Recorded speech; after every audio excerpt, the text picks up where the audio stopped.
Hello friends, आज हम topic discuss कर रहे हैं क्लास 12 से। और जो टॉपिक लिया है वो है डेफिनेट इंटीग्रल्स। एक इम्पॉसिबल सा क्वेश्चन सॉल्व करके देंगे। अब क्वेश्चन में बहुत इस तरह के स्टेप्स में चलूंगा जो आपको याद रखने पड़ेंगे। सबसे बड़ा फायदा ये है इस पर्टिकुलर क्वेश्चन का कि अगर ये क्वेश्चन बोर्ड एग्जाम में आया तो एग्जैक्ट यही आएगा, इसमें कोई चेंज नहीं आ सकता। और जिस तरह के कंसेप्ट में यूज करने वाला हूँ, सच बताऊं काफी बच्चों को ये बात डाउट हो जाएगा कि सर ये एक स्टेप आया कैसे। तो वो तो मैं समझा दूंगा कि कैसे आया, लेकिन आप ऐसा क्यों कर रहे हो इसका जवाब मेरे पास भी नहीं है। एक चीज का ध्यान रखो, अगर इस तरह का क्वेश्चन आपको बोर्ड एग्जाम में आता है तो सॉरी, जवाब नहीं मिलेगा आपको, आपको सिर्फ सॉल्व करना होगा। तो ध्यान रखो, इस तरह के बहुत सारे इम्पॉसिबल क्वेश्चंस आपको सॉल्व करने पड़ेंगे जो मैं अपने चैनल पे आपको बहुत सारे सॉल्व करके दूंगा। हमारे चैनल से जुड़े रहिए, रेगुलर अपडेट आपको ऐसे इम्पॉसिबल क्वेश्चंस का मिलता रहेगा। तो चलिए वीडियो को स्टार्ट करते हैं और देखते हैं कैसे इम्पॉसिबल क्वेश्चन को आपको पॉसिबल करके दिखाते हैं। चलिए देखिएगा। सबसे पहले प्रूव करना है कि इंटीग्रेशन 1/e से tan x का प्लस 1/e से cot x का और दोनों का सम 1 आना चाहिए। अब इंटीग्रेशन का एक हाई लेवल मैथमेटिक्स का क्वेश्चन कर रहे हैं, तो मैं मान के चलूंगा कि इंटीग्रेशन के सारे बेसिक्स आपको क्लियर है। क्वेश्चन में यूज होने वाली सारी आइडेंटिटी, सारी प्रॉपर्टीज सब बताऊंगा, लेकिन उसको यूज करना आपको आना चाहिए। ठीक है, चलिए स्टार्ट करते हैं। सबसे पहले इंटीग्रेशन को मैं I1 मान रहा हूं और दूसरे इंटीग्रेशन को I2 मान रहा हूं। क्वेश्चन को मैं I2 से सॉल्व करूंगा और देखो फिर मैं अपना आंसर लेके आऊंगा। चलिए किस तरह से वो देखिए। सबसे पहले मैंने क्या लिखा, I2 is equal to, question को I2 से लेके सॉल्व करूंगा और क्वेश्चन का वेटेज अगर ये एग्जाम में आया तो मैक्सिमम वेटेज वाला क्वेश्चन होगा। देखते हैं। सबसे पहले मैंने अपना I2 कॉपी करना है, ठीक है, कुछ इस तरह से।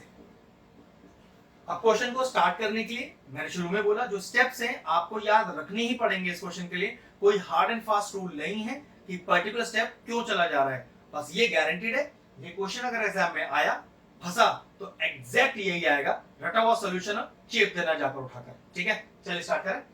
तो सबसे पहले मुझे क्या करना है, ये जो 1 बाय आपको t दिख रहा है, लेट करना है इस 1 बाय t को u। ठीक है, इस t को इस u के साथ रीअरेंज कर लेता हूं। वो किस तरह से कि 1 upon u is equal to t।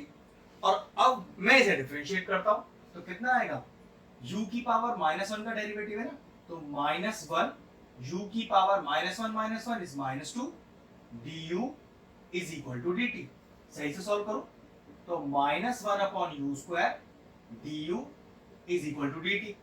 क्योंकि डेफिनेट इंटीग्रल का क्वेश्चन है, क्वेश्चन में सब्स्टिट्यूशन किया गया है, तो गारंटीड है इसकी लोअर लिमिट और इसकी अपर लिमिट दोनों ही चेंज करनी पड़ेगी। तो चलिए सबसे पहले लोअर लिमिट चेंज करके दिखाते हैं। तो लोअर लिमिट देखिए क्या आएगी आपके पास, आपने क्या लेट लिया है, 1 अपॉन टी को u लेट लिया है और dt वाले केस में लोअर लिमिट 1 बाय e है, तो t की जगह 1 बाय e डालना पड़ेगा।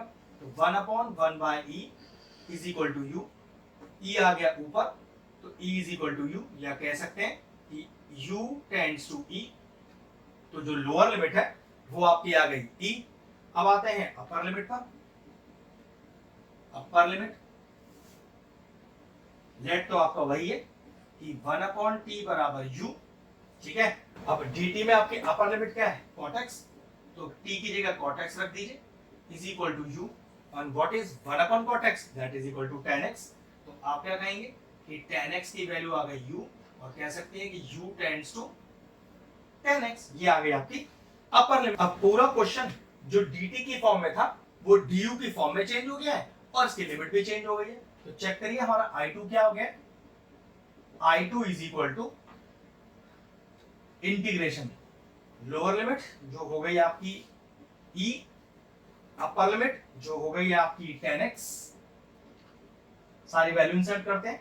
1 बाय टी को मैंने u लिया हुआ है, u अपॉन 1 प्लस टी स्क्वायर डिनोमिनेटर में, तो 1 प्लस टी स्क्वायर, सोचो टी स्क्वायर कितना आएगा, 1 upon u square, 1 upon u square dt का वैल्यू यहां से चेक करो कितना आएगा, वो आएगा आपके पास -1 अपॉन यू स्क्वायर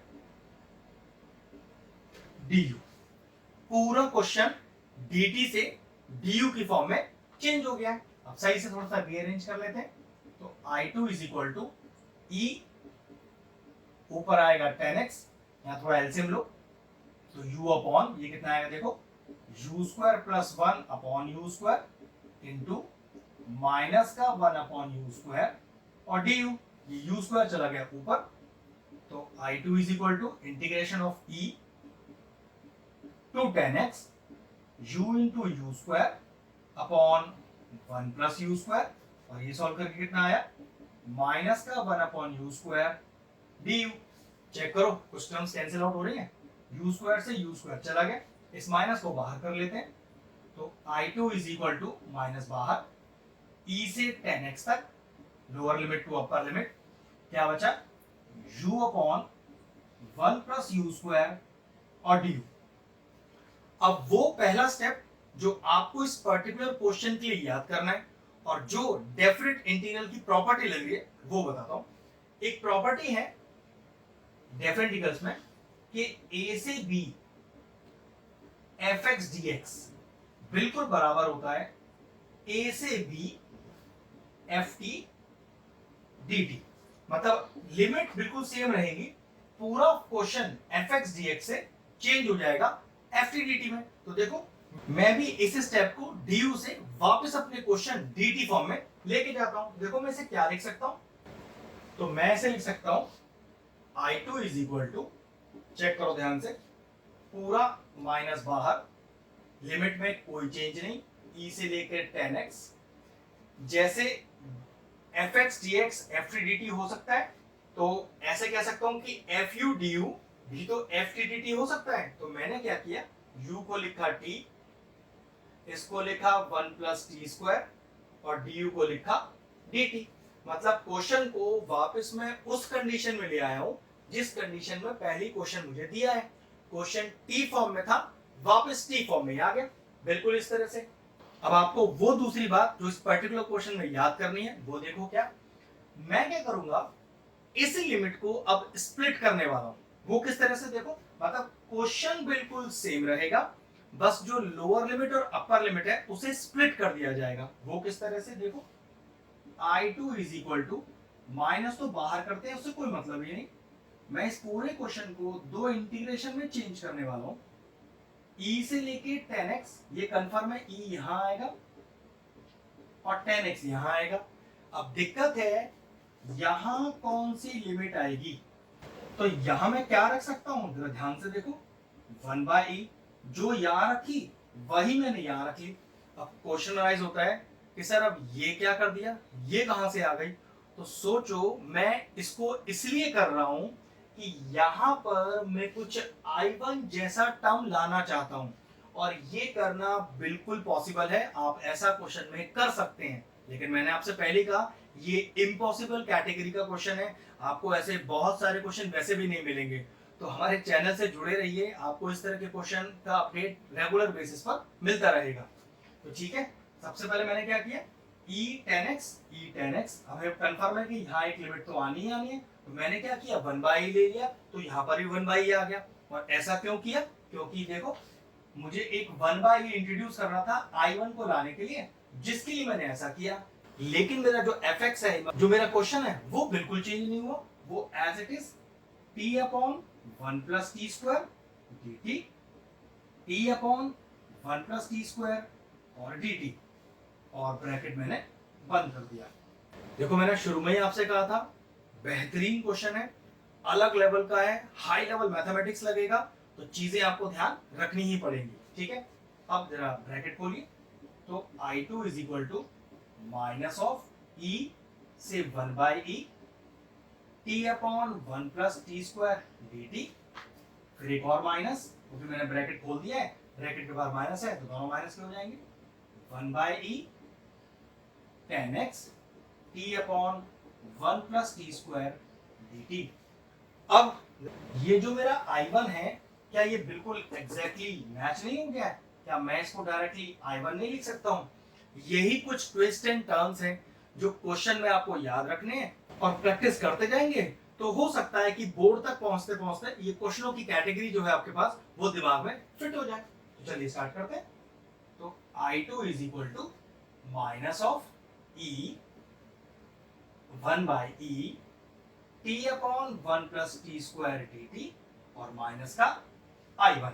तो ये माइनस का i1 इधर जाके प्लस का i1 हो जाएगा। देखो जरा, ये हो गया i1 plus i2 is equal to minus of e upper power 1 upon e t upon 1 plus t square और dt।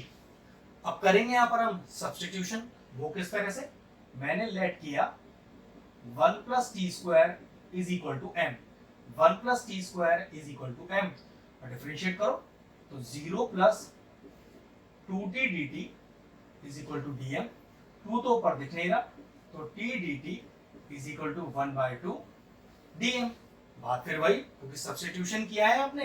क्वेश्चन तो डेफिनेट इंटीग्रल्स का है, तो फिर से लिमिट चेंज कर दी जाएंगी इसकी। तो देखो जरा, फिर से लोअर लिमिट ध्यान रखिएगा। तो लोअर लिमिट हमने क्या लिया है फंक्शन 1 प्लस टी स्क्वायर को m, कितना है लोअर लिमिट आपका, वो e है, तो t की जगह e डाल दीजिए। तो ये लीजिए, तो m टेंड्स टू क्या हो गया 1 प्लस e स्क्वायर, ये आपका आ गया लोअर लिमिट। चलिए अपर लिमिट चेंज करते हैं। तो अपर लिमिट लेट तो आपका सेम रहेगा, 1 plus t square is equal to m। क्या है अपर लिमिट, वो है 1/e, तो जहां t लिखा है वहां 1/e डाल दीजिए। तो 1 plus 1 upon e square is equal to m। ये हो गया e square plus 1 upon e square is equal to m। तो कह सकते हैं कि upper limit m tends to e square plus 1 upon e square. अब मेरी लोअर और अपर लिमिट भी तैयार है और क्वेश्चन में चेंजेस होने भी तैयार है। तो चलिए i1 plus i2 is equal to minus बाहर। अब लोअर लिमिट जो कि चेंज होके क्या बन गई है 1 प्लस ई स्क्वायर, और अपर लिमिट जो चेंज होके बन गई है E square plus 1 upon e square T dt जिसकी वैल्यू है हाफ dm और 1 प्लस टी स्क्वायर को मैंने m माना हुआ है, तो 1 अपॉन m और dm। अब 1/m का इंटीग्रेशन करेंगे तो देखो कितना आएगा हमारे पास।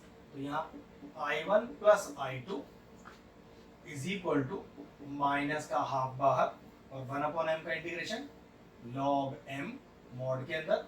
और लिमिट कहां से कहां तक की है, लिमिट है 1 प्लस ई स्क्वायर से e square plus 1 upon e square. अब लिमिट को इंसर्ट करते हैं। लिमिट कैसे पुट होती है, पहले अपर लिमिट पुट होगी माइनस फिर लोअर लिमिट पुट होगी। तो i1 plus i2 is equal to minus का हाफ। चलिए अपर लिमिट पूछ कीजिए m में, तो log e square plus 1 upon e square minus of, अब लोअर लिमिट पूछ लीजिए, तो log 1 plus e squared bracket बंद। जरा log m upon n property लगाइए। What is log m upon n, that is log m minus का log n। तो i1 plus i2 is equal to minus का half log mod में e square plus 1 minus का log e square minus का log 1 plus e squared bracket बंद। जरा check करो, ये बिल्कुल डिफरेंट साइन के साथ लिखे हुए हैं, तो ये और ये दोनों कैंसिल आउट हो गए। क्या बचा, i1 plus i2 is equal to minus का half minus log e square mod के अंदर, माइनस माइनस प्लस हो गए, तो 1/2 log मॉड में ई स्क्वायर। अब log की प्रॉपर्टी है क्या कि log m की पावर n, तो पावर आ जाती है आगे, ये कितना आ गया 1/2 2 log e, 2 से 2 कैंसिल हो गया और बचा क्या, बचा log e। और what is the value of log e, that is equal to 1। तो क्या प्रूव हो गया कि i1 प्लस i2 1 आ गया। देखो जरा हमें क्वेश्चन में क्या प्रूव करना था, इसे i1 माना था, इसे i2 माना था, दोनों का सम मुझे 1 प्रूव करना था, 1 आ गया मेरे पास। तो ये लीजिए हमारा इम्पॉसिबल क्वेश्चन सॉल्व हो गया है।